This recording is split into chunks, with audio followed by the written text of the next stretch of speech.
Kita lanjutkan surat Al-Buruj. Bismillahirrahmanirrahim. Wassama, demi langit. Dzatil buruji, yang mempunyai jalan bintang. Mempunyai beberapa jalan bintang. Jalannya bintang yang sudah diterangkan di dalam surat Al-Hijr ayat 16. Yaitu jalan atau gugusan bintang ada 12. Sedangkan yang melewati ada 7 bintang. Yaitu 1. Al-Hamlu. Al-Hamlu itu domba jantan. Yang kedua, Al-Aqrabu. Al-Aqrabu itu kalajengking. Yang melintasi adalah Al-Mirihu. Al-Mirihu itu Mars. Yang ketiga, As-Sauru. Sapi jantan.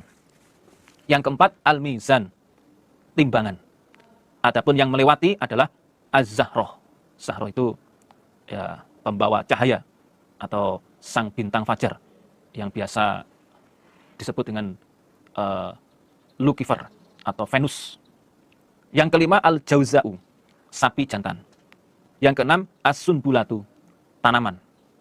Ini maknanya, kalau nama bintangnya As-Sunbulah. Jalan bintang atau gugusan bintang, Sunbulah. Yang melewati adalah Al-Utaridu, Merkurius. Yang ketujuh, As-Saroton, maknanya kepiting. Yang melewati adalah Al-Qomaru, rembulan. Yang kedelapan, Al-Asadu, maknanya singa.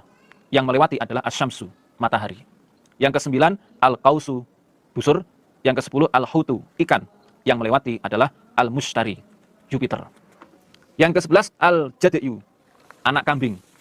Yang ke-12, Ad-Dalwu, Ad-Dalwu, timba yang kecil. Yang melewati adalah Az-Zuhal, Saturnus. Itulah gugusan bintang atau jalannya bintang dan bintang-bintang yang melewatinya.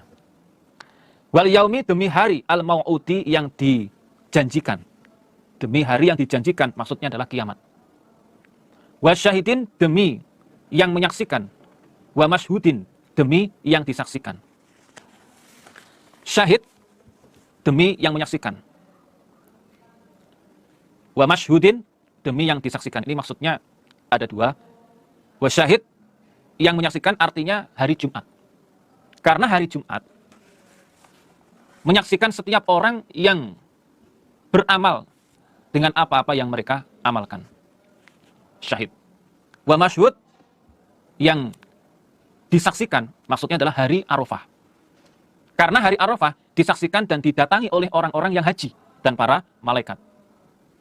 Ana syahid yaumul jum'ah wa annahu yashhadu ala kulli amirin bima amila fih wal masyhud yaumu Arafah li annahu yashhadun nasu fihi musimul hajj wa tahduruhu al malaikah.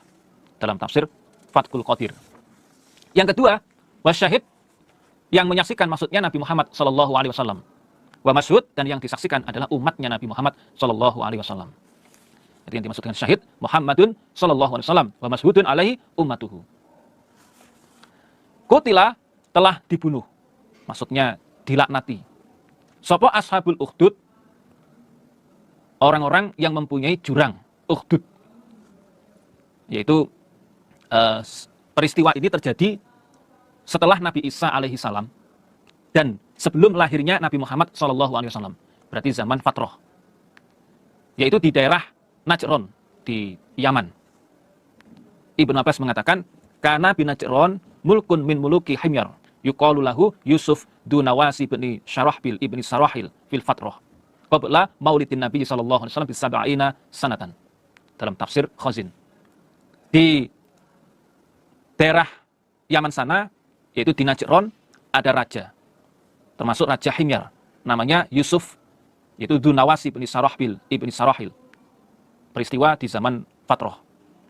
Ini terjadi sebelum lahirnya Nabi Muhammad SAW, jarak 70 tahun. Yaitu an-nari, api, datil wakudi, yang mempunyai nyala. Api yang bernyala. Ketika itu, mereka, ashabul ukhdud, alaiha, atas jurang, iku ku'udun, duduk. Ku'udun, duduk. Maksudnya di tepi jurang, mereka duduk di situ. Jurang itu adalah jurang yang penuh dengan api yang menyala. Ketika itu mereka, Ashabul Ukhdud, duduk di sekitarnya jurang tersebut. Maksudnya di tepi jurang itu. Wahum, dan mereka, alama atas apa-apa, yaf'aluna, yang mengerjakan mereka. Bil mu'minina, pada orang-orang iman, iku syuhudun, orang yang datang. Syuhudun, orang yang datang. Mereka menyaksikan apa yang mereka perbuat terhadap orang-orang iman. Yang mana mereka menyiksa orang-orang iman. Wa ma naqamu, dan tidak menyiksa mereka, Ashabul Ukhdud, minhum, dari mereka orang iman, ila, kecuali ayyuminu, bahwa iman mereka orang iman, billahi, pada Allah, al-azizi, dat yang maha perkasa, al-hamidi, lagi maha terpuji. Kenapa mereka menyiksa orang iman? Karena orang iman itu mereka beriman kepada Allah, zat yang maha perkasa, lagi maha terpuji. Jadi Ashabul Ukhdud, mereka itu duduk-duduk di sekitar atau di pinggir jurang api. Nah, kemudian mereka selalu menyiksa, melempari orang-orang iman. Maaf, mereka melemparkan orang iman di dalam jurang tersebut. Wahum ala ma yaf'aluna bil mu'minina syuhud. Mereka datang, maksudnya menyaksikan perbuatan mereka terhadap orang iman. Menyiksa orang iman. Orang iman dimasukkan di dalam jurang api tersebut. Kenapa mereka lakukan itu? Karena mereka tahu bahwa orang-orang iman itu orang yang percaya kepada Allah, zat yang maha perkasa, lagi maha terpuji. Allah itu alladzi, zat, lahu bagi Allah, mulkus samawati, kerajaannya beberapa langit, wal ardi, dan bumi. Allah itu adalah zat, baginya kerajaan langit dan bumi. Wallahu, dan Allah, ala kulli syai'in, atas segala sesuatu, iku syahidun, zat yang maha menyaksikan. Allah menyaksikan terhadap segala sesuatu.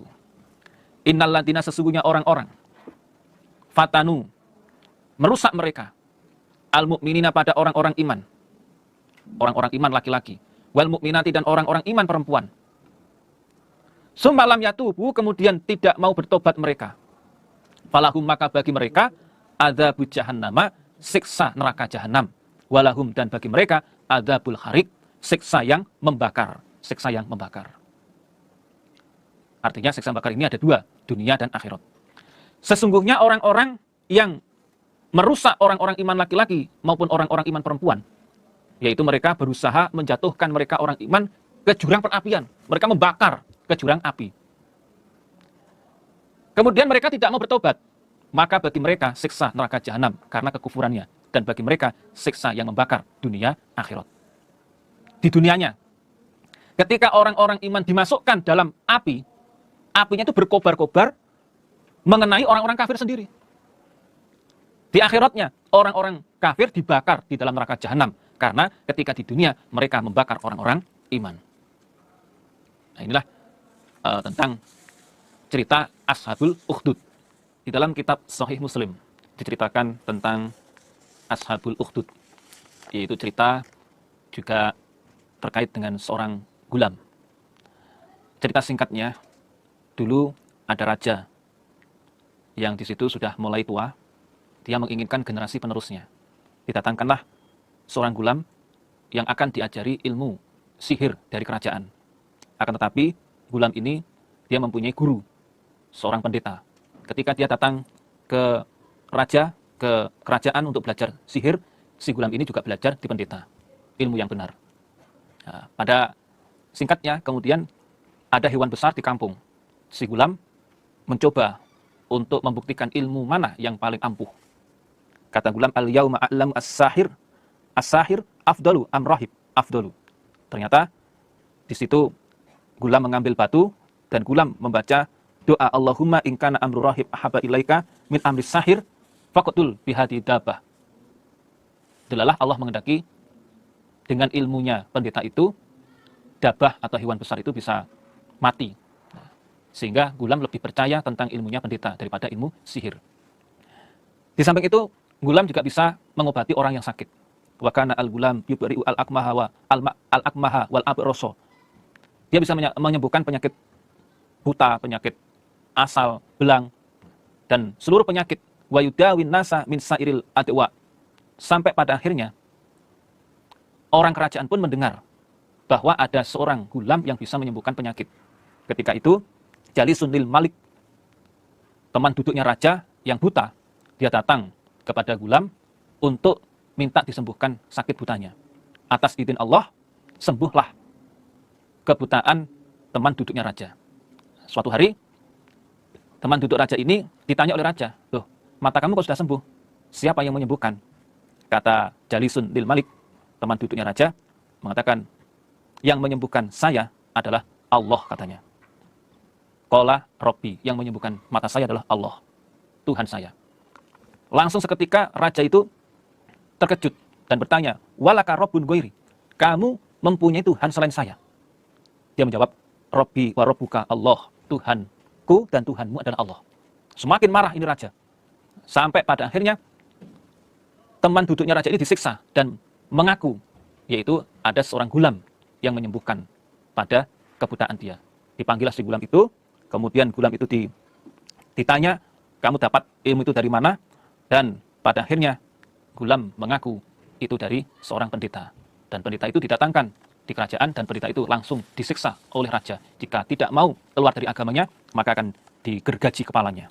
Ternyata rohib tetap bertahan pada keimanan, kepalanya pun dibelah menjadi dua dengan gergaji. Kemudian gulam pun juga akan dibunuh oleh raja. Raja perintah kepada pasukannya untuk membawa si gulam ke gunung. Nah, di gunung mau dilemparkan atau mau digelincirkan. Tapi ternyata setelah sampai di gunung, Allah menghendaki si gulam ini tetap aman. Dia berdoa, "Allahumma kfinihim bima syi'ta." Orang-orang yang membawa ke gunung justru mereka yang tergelincir dari gunung, mati semuanya. Gulam datang lagi ke raja, "Saya masih hidup." Nah, akhirnya raja nggak terima. Raja memerintahkan pasukannya untuk membawa si gulam ke lautan. Dinaikkan perahu kemudian mau dimasukkan ke dalam laut. Ketika itu gulam dibawa ke laut, gulam pun juga tetap berdoa, "Allahumma kfinihim bima syi'ta." Nah, bukan gulam yang mati, tapi orang-orang yang membawa mereka tenggelam di laut meninggal dunia. Gulam kembali lagi ke raja, "Saya masih hidup." Dan akhirnya gulam bilang, "Kamu tidak akan bisa membunuh saya. Innaka lasta biqatili." Kamu tidak akan bisa membunuh saya, wahai raja. Kalau kamu ingin membunuh saya, kamu harus mengikuti perintah saya, kata si gulam. Raja bertanya, "Perintahmu apa?" Kata si gulam, "Kumpulkan semua manusia di tanah lapang. Kemudian panahlah saya dan sebutlah Bismillah Rabbil Gulam. Lalu panah saya, pasti saya akan meninggal dunia." Betul saudara, dikumpulkan semua manusia di tanah lapang. Nah, kemudian gulam itu dipanah oleh raja. Raja menyebut Bismillah Rabbil Gulam. Sehingga gulam pun dipanah dan meninggal dunia. Dan saat itu semua manusia langsung beriman kepada Tuhannya gulam. Raja semakin marah. Akhirnya raja perintah untuk dibuatkan sebuah parit atau jurang yang di situ penuh dengan perapian. Itulah disebut dengan ukhdud, jurang api. Nah, semuanya manusia yang iman dimasukkan di dalam jurang api. Fa amara bil ukhdud fi afwahi as-sikaki fa huddat wa atrama an-niron wa qala man lam yarji an dinihi fa ahmuhu fiha. Yang tidak mau keluar dari agamanya masuk ke dalam perapian itu. Akhirnya mereka pun semuanya masuk di dalam perapian. Bahkan sampai ada seorang perempuan, ibu-ibu bersama bayi. Hatta ja'at imra'atun wa ma'aha sobiyun laha fataqo asad antaqo afiha. Awalnya si ibu ini takut untuk masuk di ukhdud. Tapi bayi itu bisa berbicara. Faqala laha al-gulam, "Ya ummah, isbiri fa innaki alal haq." Wahai ibu, masuklah. Engkau berada di dalam kebenaran. Sabarlah, pasti engkau akan beruntung. Akhirnya si ibu ini mau masuk di dalam ukhdud. Nah, inilah tentang cerita ukhdud, jurang perapian yang dulu pernah ada di daerah Najron atau di daerah Yaman. Innalladzina, sesungguhnya orang-orang amanu yang beriman mereka, wa amilu dan mengerjakan mereka as-solihati pada beberapa kebaikan. Lahum bagi mereka jannatun, beberapa surga. Tajari yang mengalir min tahtiha, dari bawahnya surga. Opo al-anharu, beberapa sungai. Sesungguhnya orang-orang yang beriman dan mau beramal soleh, bagi mereka surga, yang mana di sekitar surga mengalir beberapa sungai. Sangat indah sekali. Dzalika, demikian itu surga, iku al-fauzu, keuntungan, al-kabiru, yang besar. surga itu adalah keuntungan yang besar. Inna batasya rabbika, sesungguhnya pukulan Tuhanmu Muhammad, maksudnya siksa Tuhanmu Muhammad, ikulah syadidun, niscaya keras. Sesungguhnya siksa Tuhanmu itu sangat keras. Innahu, sesungguhnya Allah, huwa Allah, iku yubdi'u, memulai siapa Allah. Maksudnya dalam menciptakan. Wa yu'idu, dan mengembalikan siapa Allah. Allah mengembalikan setelah diciptakan, kemudian dimatikan, terus dihidupkan kembali. Huwa dan Allah iku al-ghafuru, zat yang maha pengampun, al-wadudu, lagi maha pengasih. Allah zat yang maha pengampun, lagi maha pengasih. Tentunya bagi orang-orang yang mau bertobat. Dzul arsy, yang mempunyai ars, al-majid, yang agung. Allah itu zat yang mempunyai ars yang agung. Fa'alun, yang selalu berbuat, lima pada apa-apa, yuridu, yang menghendaki siapa Allah. Allah selalu berbuat sesuai dengan kehendaknya. Artinya semua yang dikehendaki Allah itu pasti bisa terwujud. Hal ataka, adakah datang padamu Muhammad apa hadisul junudi, cerita tentang junud, maksudnya bala tentara kafir. Sudah datang kan cerita tentang bala tentara kafir kepadamu Muhammad, yaitu Fir'aun, Wasamuda, dan kaum Samud. Bahkan aladina, orang-orang kafaru yang telah kufur mereka, fi takdibin, di dalam kedustaan. Mereka orang-orang kufur, yaitu umatnya Nabi Muhammad, kufur selalu di dalam kedustaan. Saya ulangi. Bahkan aladina, orang-orang kafaru yang telah kufur mereka, yaitu umatnya Nabi Muhammad, orang-orang kafir Quraisy, iku fi takdibin, di dalam kedustaan. Justru orang-orang kufur umatnya Nabi Muhammad, orang-orang kafir Quraisy, mereka selalu mendustakan adanya bangkit dari kubur. Wallahu, dan Allah, min waraihim, dari belakang mereka, maksudnya dari belakang mereka artinya dari segala arah. Iku muhitun, meliputi atau menguasai. Allah mengetahui, menguasai mereka dari segala arah. Dari segala arah Allah menguasainya. Bahkan huwa Al-Qur'an, iku Qur'anun, bacaan, majidun, yang mulia, majidun, yang agung. Al-Quran itu adalah bacaan yang agung. Tidak seperti bacaan-bacaan karangan manusia. Al-Quran punya keagungan tersendiri. Yaitu fil lauhin, di dalam papan mahfudin yang dijaga. Yaitu di dalam kitab Lauhil Mahfud. Dijaga, papan yang dijaga maksudnya dari pemalsuan, dari sentuhan setan. Tidak sembarang orang yang bisa menyentuh Al-Quran. Karena di dalam kitab Lauhil Mahfud. Malaikat pun yang dikhususkan hanya malaikat Jibril. La yamassuhu illal mutahharun. Demikianlah bapak-bapak, ibu-ibu, saudara yang kami hormati. Pengajian pada season ini dari kami ada kekurangan, kesalahan, mohon maaf yang sebesar-besarnya. Akhirul kalam, alhamdulillah, jazakumullahu khairan. Akhirul kalam, wassalamualaikum warahmatullahi wabarakatuh.